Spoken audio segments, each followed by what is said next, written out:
Hey, what's up, fellas? Welcome back to the video.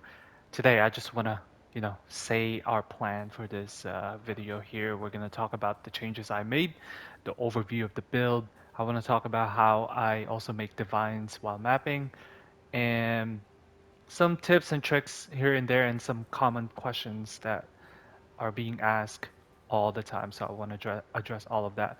But first things first, let's go over some of the damage tooltip. So our base damage now is 558k and our lightning rod is at 109k simply because we took away the scatter shot and put inspiration here to have 40% less cost. So what we're going to do now is we are going to bully Zesh real quick for some damage testing per usual, tier 4. And then we will talk about some of the changes that we made. But let's see our buffed up damage here in a little bit, and I will show you guys our damage potential. Start this up real quick. Oh, also, look at this. Herald of Ash, Herald of Ice, Herald of Thunder. Am I the last airbender with this build? It's pretty cool, guys. I mean, the Herald of Ash needs a little buff. It doesn't really do anything, but it looks pretty damn fucking cool. That's why I have it in here. I mean, you can slot Wind Dancer in here. So as you can see here, 946k. Ooh, are we gonna reach a 1 million? But Herald of Ash, you can slot another defensive item skill for that. But you know, we're out here to have fun. I want to have fun. I want to feel as if I'm in control of all elements. I am the master of elements with this build. So let's see if we can see the buffed up damage in here. But yeah, I want to have fun with this build. No, I don't want to take it too seriously. The realm is starting in 20 minutes. No problem. We can bully Zesh here in a little bit. Let's see what kind of buffed up damage we have. Well, no, not 100. 1.02 million DPS on our bow shot, guys. We did it. 1 million. I mean, we didn't spend close enough to a mirror to get this damage, and we are seeing 1.02 million DPS buffed up now with our bow shot.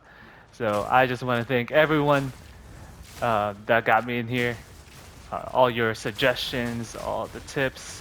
I really appreciate it. Please keep commenting. Maybe we can go further as I spend more money per usual. But as you can see, this is so much fun with Herald of Ash and Ice. We're gonna do some breaches here, T16 breaches with some Delirious maps. And you're gonna see the clear speed. And I'll see you at Zesh. So like I said, we change a little bit our lightning rod. We have inspiration instead of scatter shot. These are our stats here. We have 26.94% crit chance, 346%. You can pause here to see the fire, cold, and lightning damage. And then our bow shot, as you can see, 558k base damage, unbuffed. And these are our fire damage, cold damage, lightning damage. Our crit chance here is 32.94 because of our inevitable critical, and crit damage bonus is 346%. So with our lightning rods, as you can see, we only have 2 that's popping up, but it doesn't seem like it's a problem. I mean, we just want to reduce the mana cost for it, but you'll see here that it doesn't like make a difference on Zesh. We can still kill him really, really, really fast as long as you spam your mana flask and your lightning rods. It's not a problem at all. So, and oh, all right. I mean, these are cheap now, so don't get excited now, Vic. But yes.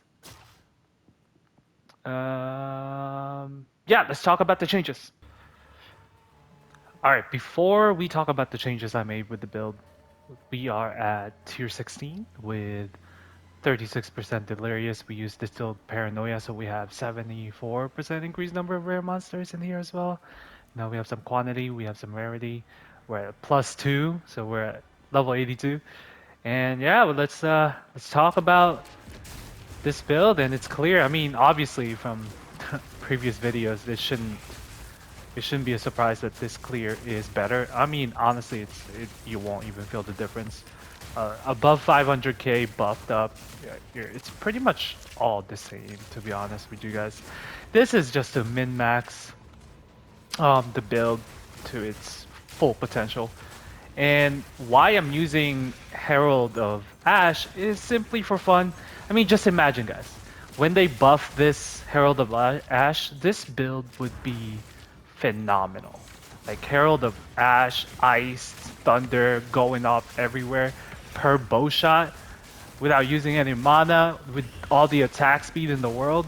Come on, man. This build would be so good. But right now, as you can see here, clear is great.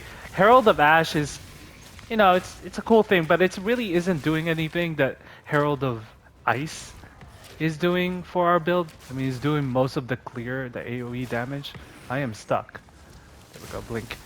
Um, but hey, look, keep a lookout. If they ever buff Herald of Ash, this build is gonna be epic. I'm trying to find the enemies here. But yeah, this build is, it just got better. It got more DPS. Not that we need more DPS. I mean, your mapping damage is over 900k, reaching up to a million. I mean, it's the if you hit a crit, obviously it goes down because of inevitable critical. All right, guys. So I thought that breach run could have been a little better, aesthetically. So we're gonna do another one. This is the tier 15 plus 2 with Delirious, Paranoia, Distill Paranoia, and yeah, quantity. The usual juiced up map. Although it's only 88% here, quantity items found. I do have Enfeeble and Temporal Chains here, so it may look, slower. But, as you can see, no problem on clearing here. I just walk around very slowly. Um, and everything dies around you. Like I was saying, you can just shoot your bow shot. We have our Herald of Ash and Herald of Ice and Thunder doing all the work. Look at all of these people dying all over. Because our attack speed is pretty fast, so we're shooting it relatively everywhere, almost at a 360 vicinity. So you are attacking at all directions, and your heralds are doing all the work for you. So let's see if we can find more enemies on this side. No problem on defense, since nothing is really getting near you. As you can see here, it's very glitchy. You have too many heralds popping off. And yeah, I'm telling you guys, once Herald of Ash gets buff, this build is gonna be crack, guys. Like, this build would be, I think, meta, to be honest. Anyway, I just wanted to show you guys another breach run. Okay, peace. So the main gear changes are the amulet. I went for a +3 of all projectile skills with intelligence and spirit, but really it's the +3. Therefore, I'm using way more mana now since our lightning rods are level 33. But that is okay. That's why we have the inspiration in there. And then I have bought a Hand of Wisdom of Action with 1 to 12 lightning damage. So that one was pretty expensive. I think it was 15. No, not 15. I think it was 20, 25 divine. Other than that, quiver is the same. Boots. These were old boots. The runes are expensive now. I have rarity runes, but the chest piece are the same. My hood is the same. My bow is the same. My one ring is the same, but I did buy a new ring with fire flat damage. I bought this simply because it had really good dexterity and intelligence in it, and really high flat damage and cold damage and lightning damage. So it was a small boost in damage, and that helped me reach 1 million DPS on my bow shot. So Maelstrom is still here. So three things: amulet, rings, and Hoa change a bit. My ingenuity is still at 77%. So there's still more room for improvement. I do have 100 in divine to spend 4.5k exalts, which is kind of useless now. But we're getting there. I think we can improve a little more. And the realm is starting in 15 minutes. Okay, let's go through the passives real quick. What I changed here. So I bought a um, megalom megalomaniac diamond with crushing verdict and polymathy. So crushing verdict gives us the 50% increased attack damage, which reduces our attack speed. That's okay. We're gonna mitigate that here in a little bit. And then we also have polymathy, which is 10% increase in attributes, which works super well with stacking intelligence. As you can see here, I have 400 dexterity and 453 intelligence, which pairs well with Hoa, since we get flat damage on lightning. And also on my amulet, we have pure power allocated, no longer Doomslayer, and this boosts our damage simply because we're combining Polymathy, Hoa, and pure power with, and that is, let me show you what pure power is. 2% increased lightning damage per 10 intelligence. So those three are buffing each other up immensely, which is really nice. So that is the main change on our skill tree. We still have our against the darkness time lost diamond. It's still 3% damage as extra fire, 4% damage as extra lightning. Again, there's more room for improvement here. I just didn't want to spend more divines on upgrading this because it's going to be a minuscule change. Um, I allocated one of the damage buff, one of our passive, into more attack speed to mitigate the crushing verdict. So I gained 8% projectile speed and 8% increased attack speed plus 10 dexterity, which in turn turns into attack speed because of Falcon's technique and Hoa. So those are the main changes to our passive skill tree that allowed us to reach 1 million DPS. And we did change a couple jewel. We are now using one or two jewels with 14% increase bonuses gained from quiver. And I put some attack damage. These were cheap. I think this was 3 divine, 3 to 5 divine, because they're not, we're not using Adorned jewel here. So we just want that 14%. And I believe I bought another one. Let me see if I can find it. Uh, yes, 12% increase bonus gain from equip quiver. And as you can see, I have attack speed in here as well, and 11% increase attack damage.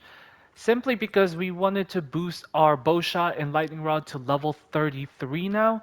So we have a plus 13 levels from global modifiers. And this allowed us to scale our damage a little further up. So, yep. So those are the changes that made our bow shot base damage possible 558k. And one of the reasons why I had to put inspiration in here because it is costing me a lot of mana to spam lightning rod. Okay, fellas, let's move on to how I get my divines. I know people ask how you can get more currency. I am not saying this is the best way to do it. I'm not saying my advice should be followed. I am just answering the people that are wondering how I get my divines and how I farm them. Basically, citadels. And I'm going to show you clips right now.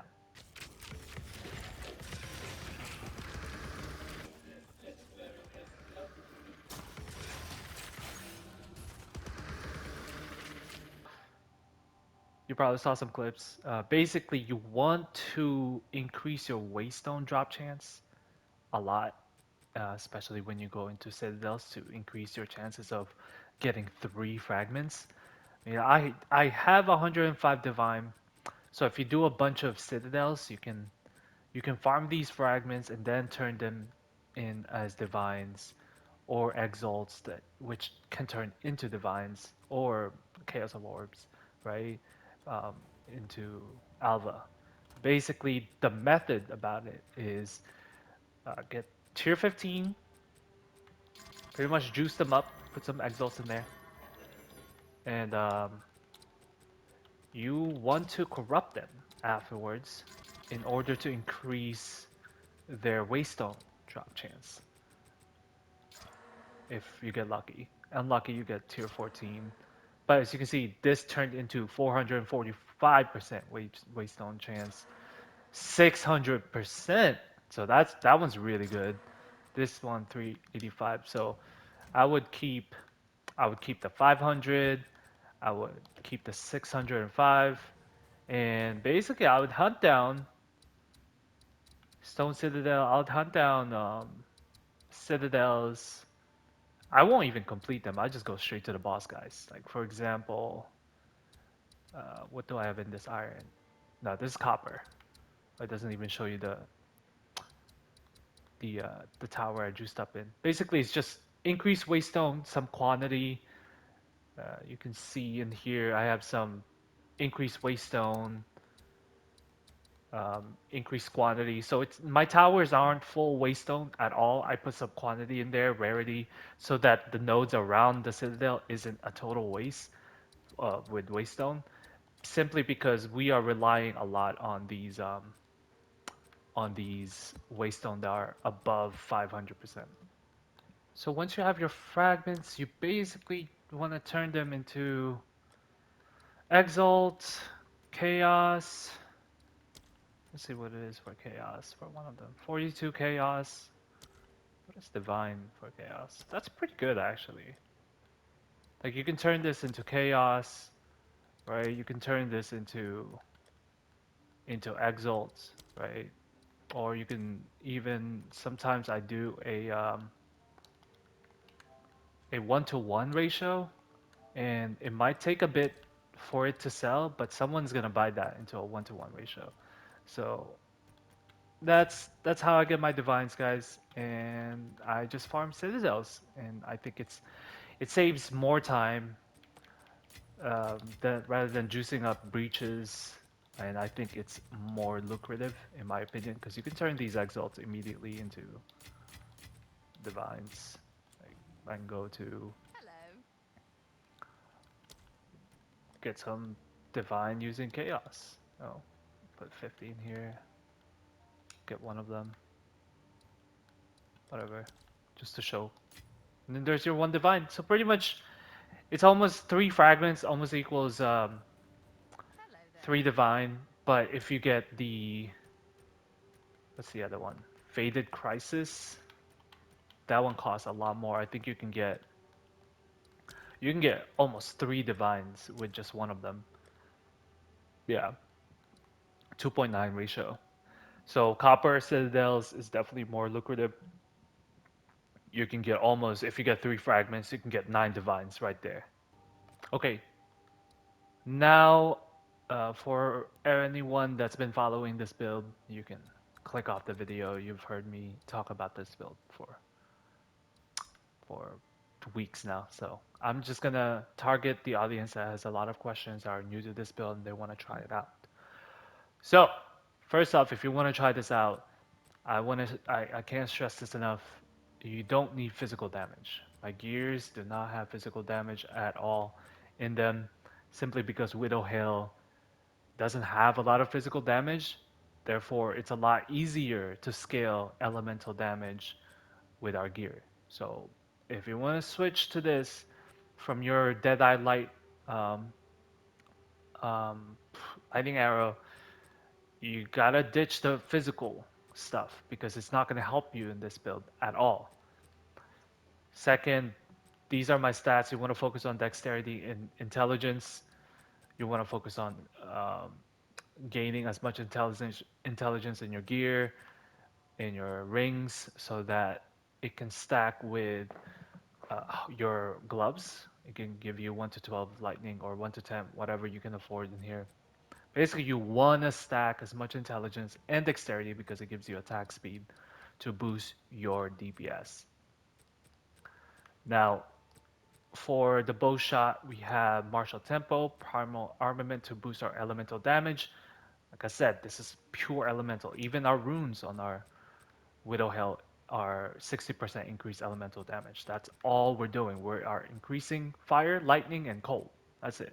So we have Innervate, we have Ice Bite. These are our buffs and inevitable critical so that we can get some crit chance on our bow shot. So that's going to help our DPS a lot, especially during mapping. Now, lightning rods concentrated effect for more area damage, inspiration for less cost, because we have a lot of levels in here, and it costs a lot of mana. Overcharge so that we get increase in magnitude, 75%. That means more damage for us. We're also going to do a lightning exposure to lower down the defenses of our enemies, so we can do more damage. And then close combat, the closer you are to the boss, the more damage you'll deal. Herald Device, very typical. This came straight from Fubgun. This whole build was inspired by Fubgun. So Herald Device, Herald of Thunder gems are basically from Fubgun. So if you want to look at that, I'm going to skim over it. Conduction, Lightning Infusion, Magnified Effect, Cold Mastery for Herald of Thunder. You have Cold Infusion, Glaciation, Long Shot, and Cold Penetration. So these pretty much just copy it. Basically, it flips Herald of Ice does Lightning, Herald of Thunder does Cold. So it procs each other, vice versa. Cast on Shock, I have Ball Lightning, Voltaic Mark to increase the effect of Shock, so we can do more damage to the target. And then I have Winter to increase our crit chance. And Impetus, so we can get more energy, so we can spam more Ball Lightning quite fast. Conductivity is another important skill to have. This lowers down the lightning resistance of the enemies, and if you have what's that, heightened curse, this will actually increase the effect of that. So you get actually minus 42% if you get a level 19 conductivity and heightened curse. You want curse ground with it so that everything that's on top of your conductivity is getting that effect. Ritualistic curse, and then arcane tempo for more cast speed. Orb of Storm, you want Fawn of Rage to get that attack damage up to 30%. That's why you want to stand inside your Orb of Storm when you're doing DPS so you can get more damage. Chain so you can chain your lightning rods. More Fawn of Mana just to help a little bit in your mana regen. And Persistence for more duration of your Orb of Storm.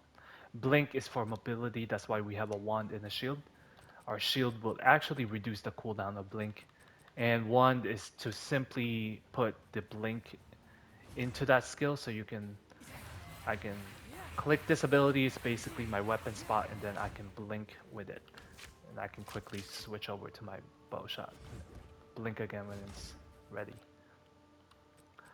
So we have Mana Remnants for more defense since we are using Mind over Matter. The damage is going to our mana, and Mana Remnants double that mana. And Herald of Ash is a new change. You can put defensive item in here, such as Wind Dancer. It is up to you, but I like Herald of Ash because it looks beautiful. I love it, and I have faith that they'll buff it one day, and then this build is gonna be fucking amazing. For our passives, you want to focus on the crit chances, our our jewels are basic jewels. Well, that's not basic. This has quiver on it, but we're not using any adorn. We're using attack speed, attack damage, damage with bows, more attack speed if you want. We're also using crit damage in there as well. As you can see here, crit damage, attack speed, projectile damage. We want if you want to buy a jewel, you want damages that will boost all elementals. So projectile damage, damage with bows, or attack damage, that will boost fire, cold, and lightning all at the same time. So that's what you want. And obviously we're getting the quiver here, we're getting more crit chance. Our crits will help us in our boss DPS. We have our Herald passive skill points. We have Falcon Technique for attack speed. And then we are using Against the Darkness Time Lost Diamond with extra fire damage and extra lightning damage because we want that elemental damage, that fire. The reason why I picked this is because extra cold damage with extra lightning damage is way too fucking expensive. This is way cheaper and it does the same thing to our build. It might be different for other builds, but for our builds, this is the same thing and it's a lot cheaper. We also have Wildstorm to get more lightning damage, and then we anointed our amulet with pure power because we have a lot of intelligence, and this gives us 2% increased lightning damage per 10 intelligence, guys. Per 10 intelligence, we're already stacking intelligence, and now we have Megalomaniac Diamond with Polymathy, and Polymathy works perfectly well because it gives us 10% increased attributes, which means more intelligence, into our gloves, Hoa, and more intelligence into pure power, We also have Crush and Perverted Cure for 50% increased attack damage. That attack damage increases fire, cold, and lightning. So that is the basic overview of the build. The most common questions I get asked is your Herald device is not proccing. That's because you don't have enough cold damage, sadly. You want cold damage on your quiver and your rings. And that should help you. And if it doesn't, if you don't have enough good enough rings or good enough quiver to help your cold damage, you're gonna have to allocate your points into Essence of Mountain. So maybe give up. You might want to give up Mind over Matter for now until you can get there, and allocate some points here, and maybe focus on Energy Shield and Evasion instead of Mind over Matter. So that is my biggest tip if you can't proc Herald of Ice. That's it. If you have any more questions, don't be afraid to comment. I'll respond to you as fast as possible. And leave a like. Say hello. Peace.